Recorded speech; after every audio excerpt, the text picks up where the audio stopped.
Dios los bendiga, hermanos. Qué bueno. Gracias a Dios por este día. Como hemos cantado, ese es el día que hizo el Señor. Amén. Amén. Gracias a Dios. Bien, amados hermanos, vamos a continuar estudiando la carta del apóstol Pablo a los filipenses. Espero que cada uno de nosotros ponga, hermano, todo el interés, toda la atención, todo el cuidado para que podamos ser edificados, para que podamos, hermanos, ser perfeccionados para el día de Cristo. Capítulo 1, versículo 12, nos dice las cosas que me han sucedido. Dice el apóstol, quiero que sepáis, hermanos, que las cosas que me han sucedido han redundado más bien para el progreso del evangelio. Las cosas que me han sucedido han redundado más bien para el progreso del evangelio.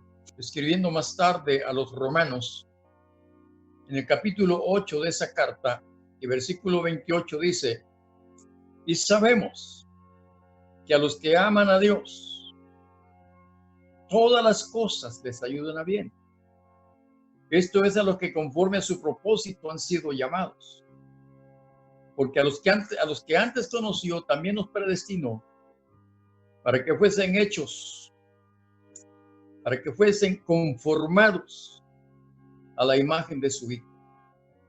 Entendamos esto, hermano, que verdaderamente las cosas que nos pasen, buenas o malas en nuestra vida, adversas o favorables, tienen propósitos en Dios, propósitos maravillosos. Esto me hace recordar lo que sucedió con José y sus hermanos, los hijos de Jacob. Ustedes conocen la historia, no me voy a detener a explicar eso. Pero ¿cuál fue al final de todo? Cuando ya se habían establecido en Egipto, llegan sus hermanos delante de José a decirle que pues que les perdonara, ¿verdad? Y que no tomara en cuenta lo que había sucedido. Pero él dice, no se preocupen, ellos tenían miedo que José, ya que Jacob no estaba, ahora dijeron ellos, hoy sí, José se va a vengar de nosotros. Pero José les dice, no se preocupen, para hacernos bien, Dios me envió adelante de ustedes para preparar, para tener bien. No se preocupen, lo que pasó es doloroso, es triste, es feo, pero Dios lo cambió a bien. Amén. Eso es lo precioso. Por eso el salmista pudo cantar, has cambiado mi lamento en baile, en gozo. Esto lo debemos tener muy claro, hermano. Vamos a pasar por dificultades terribles en la vida, pero no desmayemos. Esperemos, confiemos en Dios. Él tiene pensamiento de bien para nosotros. Fíjense cómo el apóstol Pablo sigue explicando aquí. Y dice, de tal manera, versículo 13, de tal manera que mis prisiones se han hecho patentes, reales, en Cristo, en todo el pretorio, a todos los demás. La gente se preguntaba posiblemente, ¿por qué Pablo estaba preso? Algunos seguramente han de haber dicho, qué bueno que este hombre esté preso, porque este hombre anda alborotando a todos con esa herejía. Qué bueno que esté preso. Pero más tarde el apóstol Pablo escribe diciendo que aunque él está preso físicamente, la palabra de Dios no está presa. Porque allí en la cárcel, en la prisión, Pablo seguía predicando y muchos seguían siendo alcanzados para el reino. ¿Qué quiere decir esto? Que no importa qué nos pase en la vida, hermanos, si estamos sirviendo en el reino, todo lo que nos acontezca, hermano, va a contribuir, hermano, va a favorecer el crecimiento, el desarrollo del reino. Va a favorecer, hermanos, que el evangelio se siga predicando aún en medio, hermano, de gemido, de dolor, en medio de heridas y golpes, en medio de desprecios, en medio de hambre, en lo que sea, hermano, lo que sea, en medio de abundancia o de escasez, el evangelio siga siendo predicado. Es la realidad. Por eso, vamos a ver que en el versículo 14 dice, y la mayoría de los hermanos, habían algunos que estaban diciendo qué bueno que esté preso, pero la mayoría de los hermanos decían, ni preso puede seguir, puede Pablo ser detenido, ni preso. Hermano, las autoridades inclusive no le impidieron predicar la palabra. Siguió adelante. Dios usó aún a estas autoridades romanas, hermano, quizás sin saberlo, quizás sin entenderlo, pero fueron utilizadas para el avance del evangelio, dándole a Pablo la oportunidad de seguir predicando. Es decir, su prisión no lo avergonzaba, su prisión no lo deprimía, hermano, y era tal el ánimo que había en el apóstol Pablo, que los hermanos, al darse cuenta de eso, dice aquí en el verso 14, tomaban ánimo, se animaban, ¿verdad? Hermano, mire, esto es bien tremendo. Pues. Si uno le cuesta entender y a muchos que no conocen la verdad del evangelio les cuesta mucho entender cómo es posible que podemos padecer, que podemos sufrir, que podemos, hermano, ser atormentados, torturados y no pueden detener la predicación del evangelio. Se preguntan ellos, ¿cómo es esto? Si realmente es una locura, si realmente esto es algo vano, ¿por qué hay tanta convicción? ¿Por qué hay tanto ánimo para sufrir, para padecer por causa de esto que predican estos locos? Muchos se animaban con las prisiones de Pablo. Llegaban al punto de querer imitarlo, de querer vivir, de querer padecer, de querer sufrir como él lo estaba haciendo. Su decisión de convertirse a Cristo y su decisión de entregarse para servir a Cristo era tan genuina porque el hecho de que veían a Pablo sufrir no los detenía. Pensar que al hacer esa decisión ellos también iban a seguir el mismo camino, pero no los detenía. ¿Qué nos detiene ahora a nosotros? Pensemos. Dice ahí que muchos se atrevían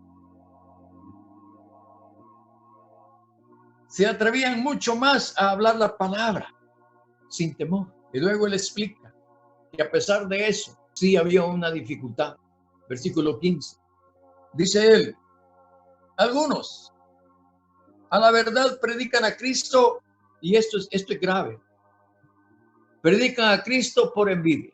En nuestro medio y en la historia se ha visto que hay personas que ven obras creciendo, ministros prosperados, y por esa razón algunos anhelan, quieren, desean, y algunos se meten porque miran la bendición, miran la prosperidad que hay, ¿verdad? Pero no saben que hay otras cosas y se meten por envidia.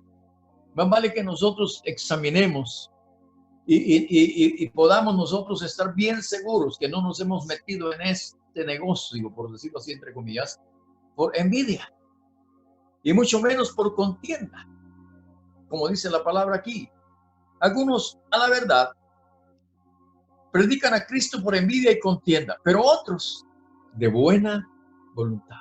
¿De qué lado estamos nosotros? ¿De los que predican a Cristo por envidia y por contienda? ¿O estamos por buena voluntad? Los unos anuncian a Cristo por contención, no sinceramente, pensando añadir aflicción a mis prisiones. Y si así fuera, si lo hacían para añadir aflicción a las prisiones de Pablo, con todo no le hacían daño.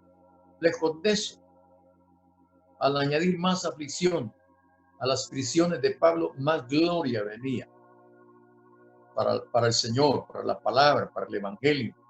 más gloria venía, porque aún a pesar de eso, mucha más gente se convertía al Señor. Amén. Pero los otros dicen, por amor, sabiendo que estoy puesto para la defensa del Evangelio. Este versículo es tan precioso. No lo hacían en ignorancia. Y, hermano, por estas evidencias, la gente comprobaba que el apóstol Pablo no estaba predicando a Cristo por envidia ni contienda. No estaba predicando a Cristo por contención. No estaba predicando a Cristo, hermanos, buscando ser avergonzado por ello, aunque de todas maneras venía. Aquí el apóstol Pablo muestra cuál es la razón por la que él está predicando el Evangelio. Hermanos, el apóstol Pablo fue encontrado por Cristo persiguiendo a los cristianos. Y el Señor lo captura, como dije el otro día. Le pone las cadenas de amor. Señor. Y Pablo adquiere un compromiso de amor. Y Pablo se dedica a predicar a Cristo voluntariamente. Se ofrece y pone hasta su vida, hermano, al servicio de la predicación del Evangelio, al servicio de aquel que se convirtió en su Señor por la eternidad. Amén. Dice, estoy aquí. Algunos saben que el Señor Jesucristo me levantó y me ha puesto para defender el Evangelio. Antes yo perseguía al Evangelio. Y qué cosa más interesante. Qué hombre o qué individuo pudiera servir a los propósitos de Dios. Hermano, este es un milagro. Esto es algo tan singular. Porque cómo tomar a un hombre totalmente contrario. Algunos han dicho que era imposible que el apóstol Pablo se convirtiera. Si a alguien iba a ser imposible que se convirtiera, era el apóstol Pablo. Y la conversión de Pablo fue de un extremo al otro. Una conversión el 100%. De una sola vez, de 0 a 100. Qué tremendo eso, hermano. Pero ahora Pablo en estas condiciones, como él mismo dice en su testimonio, que él antes que perseguía aquella fe, y la gente también hablaba de eso y decía, ¿cómo es posible que este esté persiguiendo aquello que él no aprobaba? Lo estaba persiguiendo, y ahora aquello que él no aprobaba, ahora lo defiende. Por eso tenía medio confundidos a los judíos. Pero no entendían cómo era eso. Y es que solo Pablo personalmente puede y podía entenderlo, y aquellos que han entrado en esta realidad lo pueden entender. Entonces notemos, con todo, él dice aquí, que pues, que no obstante, a pesar de que algunos predican a Cristo por envidia y contienda, otros por contención no sinceramente, otros lo hacen pensando en añadir aflicción a mis prisiones, pero no importa. No importa. No quiere decir que está de todo bien, pero no importa. ¿Qué pues? Que no obstante, de todas maneras, o por pretexto o por verdad, Cristo es anunciado. Amén. Y en esto, por eso les dije que esta epístola puede llamársele la carta del gozo. Y en esto me gozo. Sí, Y no se queda allí en un presente, sino que mira hacia adelante. Y dice, y me gozaré aún. Amén. ¿Qué venía más tarde? A saber. ¿Qué había adelante? A saber. Pero con todo lo que Pablo había sufrido, ya no le podía extrañar lo que viniera después. Así como se estaba gozando en ese momento y se había gozado antes, hermano, cuando él comenzó a predicar la palabra y comenzó a sufrir y a padecer, él sabía que eso iba a seguir hasta el día de su muerte.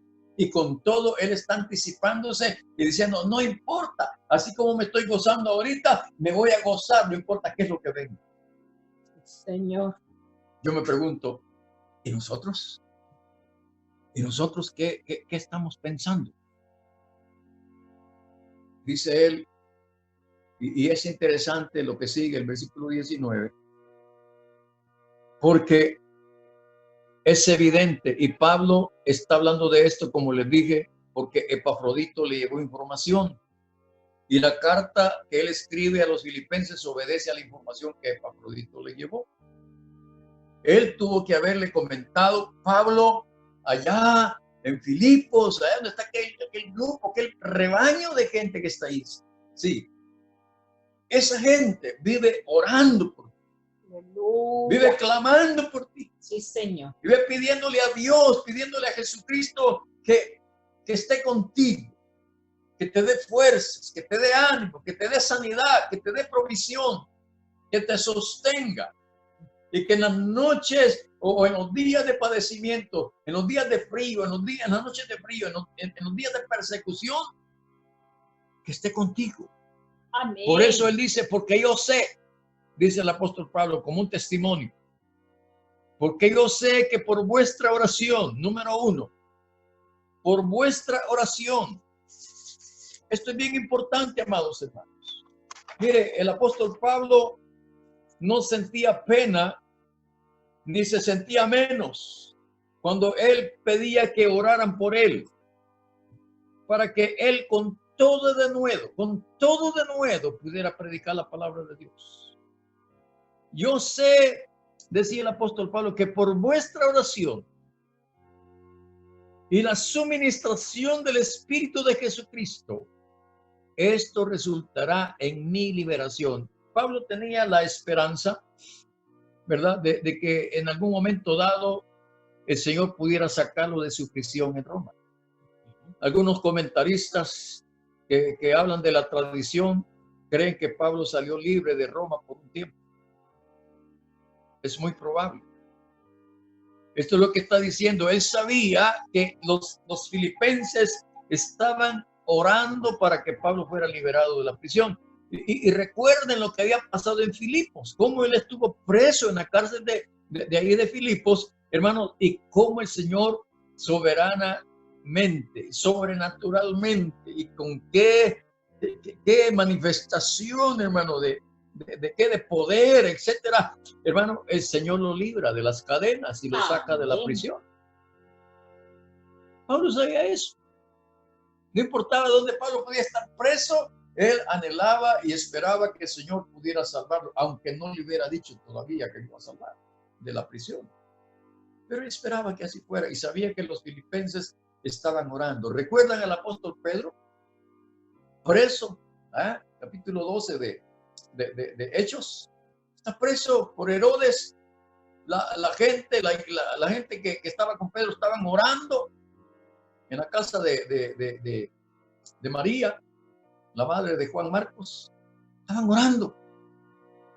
Y un ángel llega a rescatar a Pedro de la cárcel y salió de ahí. Los pobres soldados se quedaron dormidos y no se dieron cuenta, no sintieron que Pedro fue sacado por un ángel. Y igualmente, así como Pedro, hermano, Pablo igualmente estaba, hermano, con el pensamiento de que en algún momento Jesucristo lo podía sacar de ahí. Para él no era imposible. Es más, y si no lo sacaba, de todas maneras, él no estaba en una prisión donde no podía seguir predicando la palabra. O sea, fuera de la prisión o dentro de la prisión, Pablo seguía adelante con el propósito para el cual el Señor lo había escogido, lo había ordenado. Amén. Sin embargo, Pablo anhelaba.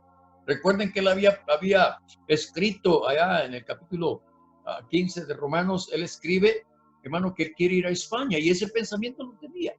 Entonces él esperaba salir libre para ir a España. Algunos también, hablando de la tradición, dicen que Pablo seguramente fue a España. Pero bien, dice que lo que ustedes están haciendo y la administración del Espíritu de Jesucristo va a resultar en mi liberación. Conforme a mi anhelo y en esperanza, dice el versículo 20, de que en nada seré avergonzado. Antes bien, con toda confianza, como siempre, ahora también será magnificado Cristo en mi cuerpo, o por vida o por muerte. Pablo está diciendo esto, hermanos, dice o por vida o por muerte. Son los dos extremos. Sí, amén. Si él está diciendo o por vida o por muerte, puede ser por cualquier causa, cualquier cosa. Lo que sucediera para Pablo y lo que debe estar sucediendo para nosotros, hermanos, en el camino de la fe, debemos entender que es para que Cristo sea engrandecido en las experiencias que tengamos en nuestro cuerpo, Sí, en este cuerpo temporal, en esta vida física. sí, amén. Es lo que pasaba con el apóstol Pablo. Dice ahí, hermanos, y aquí viene un versículo famoso. Hay muchos versículos en las cartas del apóstol Pablo que, hermano, mucha gente se los ha aprendido de memoria. Y en un momento determinado, a veces ni siquiera relacionado con lo que el apóstol Pablo está diciendo, decimos así como con un grito de batalla, con un grito de triunfo, porque para mí el vivir es Cristo y el morir es ganancia. Y está bien, magnífico. Yo no estoy diciendo que hacer eso esté malo, no, para nada. Pero cuando estemos en las circunstancias que el apóstol Pablo dice, tiene más sentido. Porque para Pablo estar en la cárcel o estar libre no hacía la diferencia. Vamos a ver más adelante lo que estoy diciendo. Para Pablo el morir ya no era ningún problema y el vivir tampoco. El aguantar hambre o estar saciado ya no hacía ninguna diferencia. Fíjense esto. Filipenses 1:19 dice la suministración del Espíritu de Jesucristo. El 1:20 dice magnificado Cristo en mi cuerpo o por vida o por muerte. ¿Cuál va a ser el resultado? Después de que él da para mí, grito de victoria, porque para mí el vivir es Cristo. Para mí el vivir no es estar en la cárcel o fuera de la cárcel. Para mí el vivir no es tener abundancia o escasez. Para mí el vivir es Cristo, porque Cristo, hermano, no depende de esas cosas. Amén. Así de sencillo. Pero luego, en este mismo versículo dice, y el morir es ganancia. Yo he pasado, hermanos, un buen rato, horas y horas y horas, pensando en este versículo y repitiéndolo en mi mente, en mi corazón, y confrontándome con esta palabra. Porque para mí, y me gustaría que ustedes dijeran allí, para ustedes mismos, está viendo a los cielos, y está concentrándonos en el Espíritu Santo que está en nosotros. Que pudiéramos decir para nosotros mismos, hermano, debe haber una convicción. Nosotros debemos llegar al punto de decir, porque para mí, puede usted señalarse, así como estoy haciendo yo aquí, posiblemente me estén viendo, miren, porque para mí no hay otra cosa en este mundo. Si voy a vivir, que mi vida sea Cristo. Si voy a morir, que mi muerte sea Cristo. Sí. Solo Cristo puede ser, hermano, lo que nos sostenga ahorita. Solo Cristo puede representar nuestra ganancia. Solo Cristo puede representar, hermanos amados, el motivo, razón. Solo Cristo puede representar, hermanos amados, escúchenme bien, solo Él puede representar cualquier anhelo de nuestras vidas. Si Él no constituye eso, hermanos, todo lo demás es vanidad. El morir es ganancia. Luego en el versículo 22 dice, mas si el vivir en la carne, no menosprecia el hecho de vivir en la carne, es decir, vivir físicamente.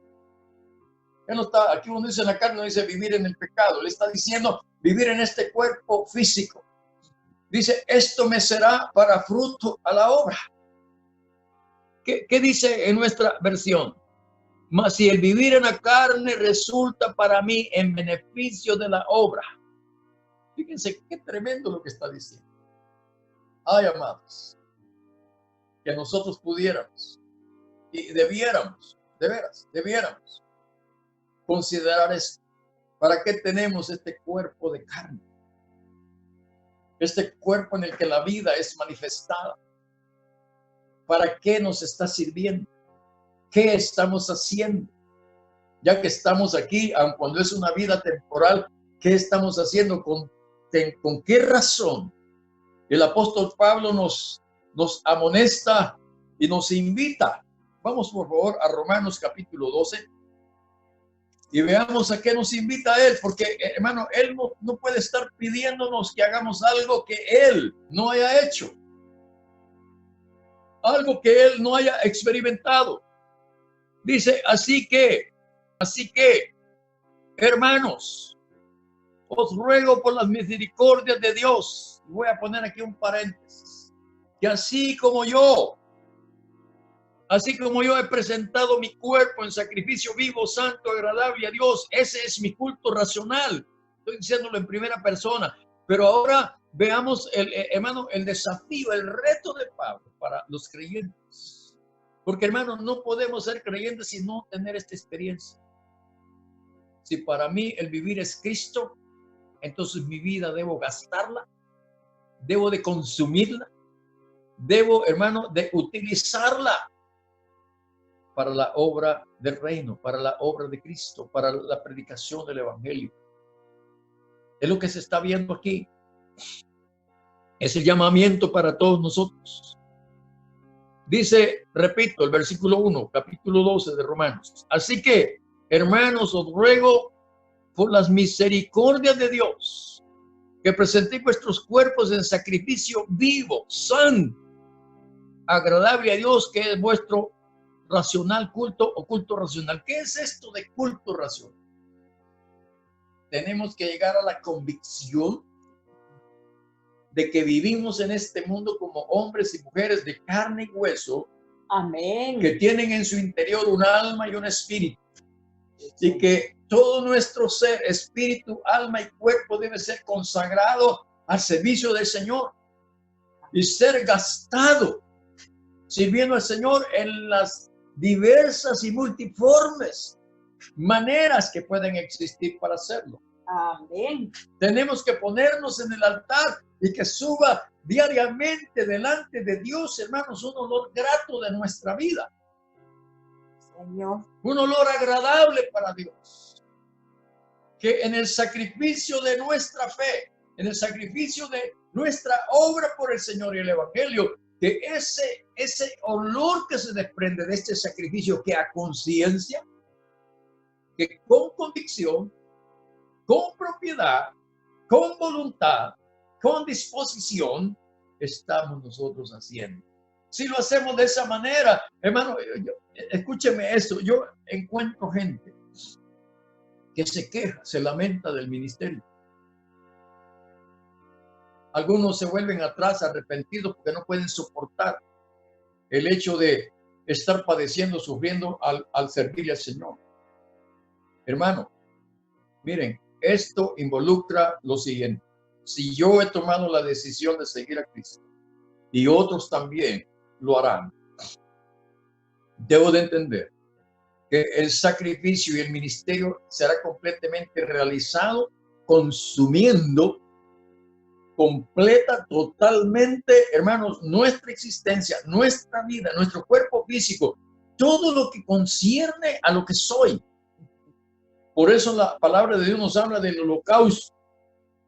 Hermano, el holocausto significa una ofrenda de todo quemada, y el Señor nos ha convertido en una ofrenda del todo quemada, así como Él es una ofrenda del todo quemada. Sí, Señor. Que no quede nada para nosotros ni para nadie, que sea todo para la gloria de Dios. Mis fuerzas, mis energías, mi salud, mi prosperidad, mi haber, lo que sea que esté al alcance de mi mano. Y yo mismo debo de estar puesto en el altar para servir al Señor. ¿Cómo lo voy a lograr? Versículo 2 de Romanos 12. Y no os conforméis a este siglo, mas reformados por la renovación de vuestro entendimiento, para que experimentéis cuál sea la buena voluntad de Dios, agradable y perfecta. Mire, la buena voluntad de Dios, agradable y perfecta, es esto que Él ha dicho en el versículo 1. Que presentemos nuestros cuerpos en sacrificio vivo, santo, agradable a Dios. Sí, Señor. ¿Cómo nos estamos ofreciendo nosotros en servicio al Señor? Te adoramos, Señor. ¿Es realmente agradable a Dios? Preguntémonos. Y no lo estoy diciendo para que algunos estén diciendo, ay, lo que el hermano está diciendo, entonces seguramente lo que estoy haciendo no sirve para nada. No, no estoy diciendo eso. Sencillamente estoy diciendo que nosotros estemos conscientes y que examinemos. Y si encontramos que no está siendo del todo agradable, pues es el momento para tomar la decisión. Amén. Ayúdanos. Ayúdanos. Entonces el apóstol dice aquí que si el vivir en la carne, versículo 22 del capítulo 1 de Filipenses, si el vivir en la carne resulta para mí en beneficio de la obra, no sé entonces qué escoger, porque de ambas cosas, es decir, vivir en la carne o vivir en Cristo, dice él, son cosas que me ponen en un estrecho, porque él sabe que viviendo en la carne, sirviendo a Dios, la muerte está allí. Sirviendo a Cristo aún en la carne, la muerte está allí. Como quiera que sea, el final es eso. Y él dice que él está en una posición que no haya que escoger. Es decir, que escoja lo que escoja, va a venir a terminar en lo mismo. Porque de ambas cosas estoy puesto en estrecho. Teniendo deseo de partir y estar con Cristo, lo cual es muchísimo mejor. Y a mí me encanta este versículo 24 también. Pero quedar en la carne es más necesario por causa de vosotros. Supongamos esto, hermanos, que el apóstol Pablo todavía estuviera aquí en carne y hueso, sin envejecer, sin enfermarse, pero predicando el evangelio y sufriendo todavía. ¿Cómo hubiera soportar 2000 años de sufrimiento? Para Dios no hay nada imposible. Y que Pablo tuviera una gran satisfacción, un gran gozo de haber padecido tanto. ¿Cuántas cicatrices tendría en su cuerpo el apóstol Pablo? ¿Cuántas experiencias? Y estar vivo aquí por una razón, por causa de los escogidos, por causa de los perdidos, y particular y principalmente los gentiles. Como ha dicho en los primeros versículos que vimos de este capítulo, hablando de los filipenses, ¿qué consistían, hermano, para él, para Pablo, en su corazón? ¿Qué significaban los filipenses? Por causa de ellos, por causa de nosotros, por causa de los gentiles, el apóstol Pablo, si hubiera sido posible que Dios cumpliera ese deseo en el corazón de Pablo, él hubiera estado contento si Dios le hubiera preservado la vida hasta estos días, y quién sabe cuánto, hermano, el apóstol Pablo hubiera alcanzado ya. Pero una cosa también es importante y es verdad, que a pesar de que Pablo muere y se va, su obra ha continuado. Amén. Por los siglos. Amén. Ha continuado hasta el día de hoy. Aunque Pablo muere y está con el Señor, hermano, su obra ha continuado. Por eso lo digo, que para Pablo no había diferencia. Él decía, no hay que escoger. Igual me da quedarme como irme. Aunque él dice irme con el Señor, para mí es mejor. Pero sin embargo, él está dispuesto a posponer su encuentro con el Señor con tal de permanecer más tiempo con aquellos que necesitaban recibir, escuchar y recibir el evangelio y ser salvos. Eso es lo que mantenía a Pablo con gozo en el sufrimiento, lo que lo mantenía con vida, la cual él estaba dispuesto a derrochar para alcanzar a muchos para el reino. Señor, ¿qué hacemos nosotros hoy? te adoramos. Hermanos, versículo 25, y confiado en esto sé que quedaré, que aún permaneceré con todos vosotros para vuestro provecho y gozo de la fe. Fíjense, y confiado en esto sé que quedaré. Él no dice cuánto tiempo. Que aún permaneceré con todos vosotros, tampoco lo dice. Y dice que el tiempo que pueda estar y permanecer será para el provecho y el gozo de la fe. Será para vuestro provecho y gozo de la fe. Hermano, ¿qué debe causar la fe? Y cómo debe, hermano, cómo debemos entender el ministerio de un predicador, el ministerio de un pastor. No es para provecho de sí mismo, es para provecho de aquellos que hermano, Dios ha confiado, vive por ellos y para ellos. Ya ese hombre le pertenece a esa gente que está, hermano, enseñando, pastoreando, amonestando, exhortando, dirigiendo, hermano, haciendo todo lo que tiene que hacer por amor a ellos. Por eso es que ya la vida de un predicador ya no le pertenece a él, le pertenece a Cristo y le pertenece al cuerpo de Cristo. Y debe un predicador entenderlo y rendirse en el altar, hermano, y derramarse por el Señor y derramarse por la iglesia. Dice el versículo 26, para que abunde vuestra gloria de mí en Cristo Jesús. Para que abunde vuestra gloria de mí en Cristo Jesús por mi presencia otra vez entre vosotros. Ay, hermanos, la verdad de esto, que el amor de Pablo, el sacrificio de Pablo, el ejemplo de Pablo, hermano, causaba en el corazón de muchos, hermano, un despertamiento, una motivación tan profunda. Hermano, la gente despertaba y quería seguir los pasos y el ejemplo del apóstol Pablo. Y la gente esperaba, hermanos, que el apóstol Pablo pudiera ser dejado, hermano, el tiempo necesario para aprovecharlo de la mejor manera. Miren, yo creo que las congregaciones que han tenido la bendición de tener líderes, ¿qué les dijera yo? Líderes sanos, líderes santos, líderes espirituales, líderes sabios, líderes maduros. Las iglesias deben estar orando, deben de estar, hermano, acompañando a ese líder en todo, apoyándolo, sosteniéndolo, porque ese líder significa mucho para sus iglesias de parte del Señor Jesucristo. Capítulo 1, verso 27. Con todo, dice el apóstol Pablo, y que ustedes tienen el anhelo y que ustedes están siguiendo mi ejemplo, etcétera, etcétera, etcétera, pero hay algo muy importante. Él dice aquí, solamente que os comportéis como es digno del evangelio de Cristo. Todo está bien, dice la palabra. Todo está perfecto, pero cuídense. Cuiden su conducta, cuiden su testimonio, cuiden su reputación, cuiden su solvencia delante de la gente. No se descuiden en su caminar, no se descuiden en sus actitudes correctas, no se descuiden en su vida piadosa.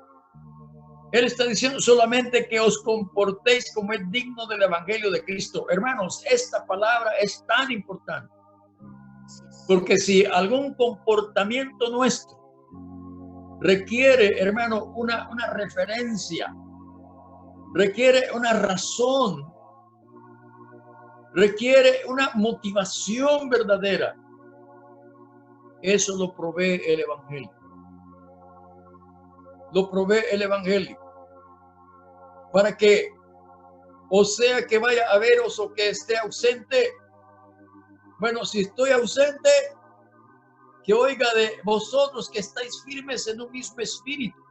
¿Qué significa que nos comportemos como es digno del evangelio? Él dice aquí que estéis firmes en un mismo sentido, que estéis combatiendo unánimes por la fe del evangelio, que estéis en nada intimidados por los que se oponen, que para ellos ciertamente es indicio de perdición, mas para vosotros de salvación. ¿Qué está diciendo el apóstol? Al comportarnos, al vivir como es digno del evangelio, ¿qué vamos a ver? Que va a haber algunos que van a querer intimidarnos y que se van a oponer. Al hacerlo ellos, nosotros vamos a estar, hermanos, con la seguridad de que lo que están haciendo, de lo que están mostrando esas personas que nos intimiden o que se opongan, que ellos están en un camino sin regreso de perdición.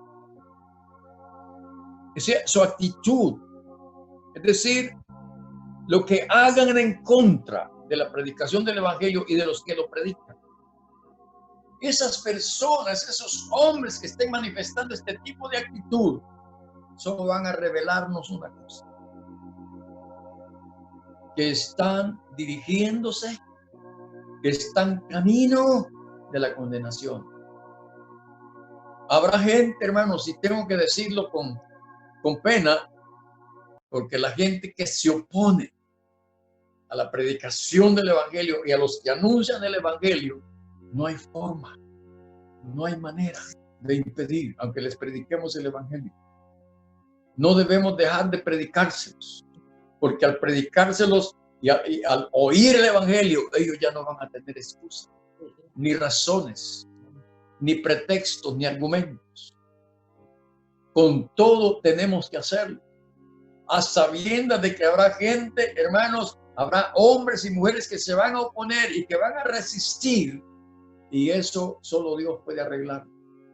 Nuestro deber es predicarles, nuestro deber es darles testimonio, nuestro deber es hablarles, nuestro deber es orar, interceder por ellos, nuestro deber es, hermanos, perdonarlos. Si ellos no responden a eso, hermano, ya es un asunto de ellos y Dios, ya no es asunto nuestro. Amén. Eso tenemos que entenderlo, porque no es de todos la fe, dijo Jesucristo un día.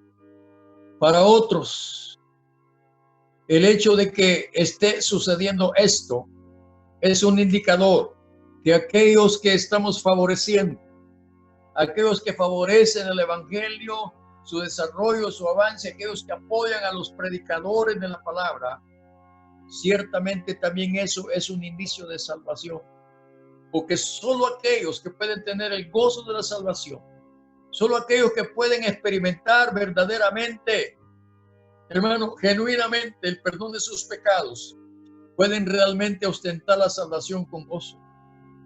Y fíjense, tanto una cosa, los que se pierden o los que se salvan, como dije, es un asunto de Dios. Mi deber, el deber de la iglesia es predicar el evangelio y es dar el testimonio del evangelio. Amén. Ahora, versículo 29, porque a vosotros es concedido a causa de Cristo no solo que creáis en él, sino también que padezcáis por él, teniendo el mismo conflicto que habéis visto en mí y ahora oís que hay en mí. Examinemos estos dos versículos para terminar. Porque a vosotros, ¿a quiénes? A los creyentes, a los que han creído, a los que han pasado de muerte a vida, a los que han experimentado, hermano, el perdón de sus pecados, a los que han mostrado arrepentimiento, conversión y ahora han entregado sus vidas total, plenamente al servicio del Señor y al servicio del evangelio.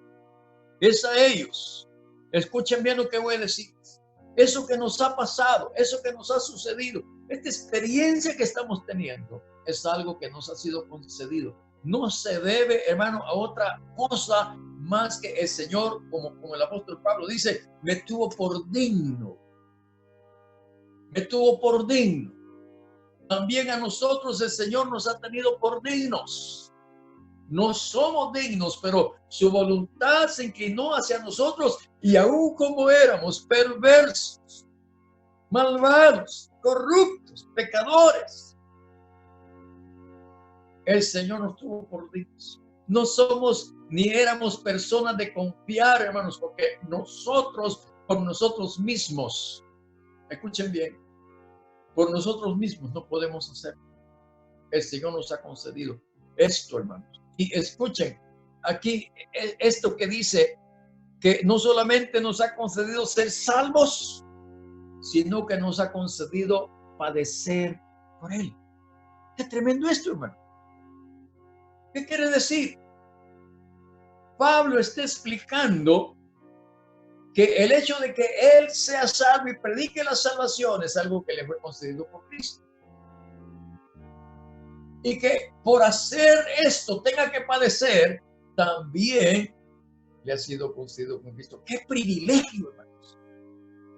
Predicar la palabra, porque el Señor me tomó y me puso para eso. Y qué privilegio que yo tenga que padecer por Cristo, haciendo la voluntad de Él. Qué tremendo, hermanos. Él nos ha concedido no solo creer, sino también padecer por Él. Sí, Señor. Nos ha concedido creer en Él. Es un milagro creer en Cristo, hermano. Amén. Es algo concedido. Sí, sí. Nosotros a veces nos extrañamos y decimos, es que no creen, es que no entienden, no comprendemos cómo es eso, porque estamos poniéndonos o queremos poner a la gente en la posición que nosotros estamos. Hermano, el estar donde estamos es algo que Dios nos ha concedido, que el Señor nos ha concedido, nos tomó por dignos, hermano, de creer en Él. Y también nos ha tomado por dignos de padecer por Él. Sí, Señor. También nos ha tomado por dignos. Escuchen. Y este versículo también es hermosísimo. Porque dice, tener o teniendo el mismo conflicto que habéis visto en mí y ahora oís que hay en mí. Mire, que no le quepa duda.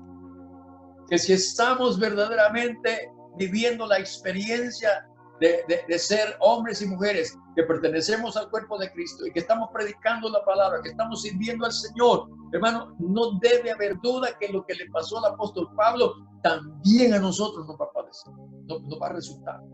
En una forma, en otra manera, como sea, va a venir, porque nadie puede pertenecer al cuerpo de Cristo y nadie puede estar sirviendo a Cristo y nadie puede estar predicando la palabra que vaya a pensar que nunca le va a venir un sufrimiento, una adversidad, un menosprecio, un golpe, una cárcel, un oprobio. No piense usted que no va a venir. Pero qué bueno que lo sepamos y que sepamos a qué nos estamos metiendo, para que después no estemos asustados, para que después no estemos desanimados, inclusive abortando, hermano, inclusive retrocediendo. Hermano, el que se metió a seguir a Cristo no hay forma de retroceder. El que se metió a creerle a Cristo, no hay forma de negarlo. No hay manera. Miren, el apóstol Pedro lo niega, hermano, y aún negándolo, el Señor lo vuelve a meter. ¿Te querés salir? No, Pedro, vení para acá, pum, lo vuelve a meter. Es que una vez hemos decidido por Cristo, hermano, tenemos un compromiso de vida y de muerte. Tenemos una responsabilidad que hemos asumido por voluntad del Señor y que no podemos tirarla. Hemos tomado nuestra cruz y hemos decidido seguir a Cristo y no podemos hacer otra cosa. No debemos hacer otra cosa. No importa qué vaya a suceder, pero no podemos echarnos atrás. Que en nada estemos intimidados, ni por lo que alguien diga o porque pensemos nosotros que a saber qué va a pasar.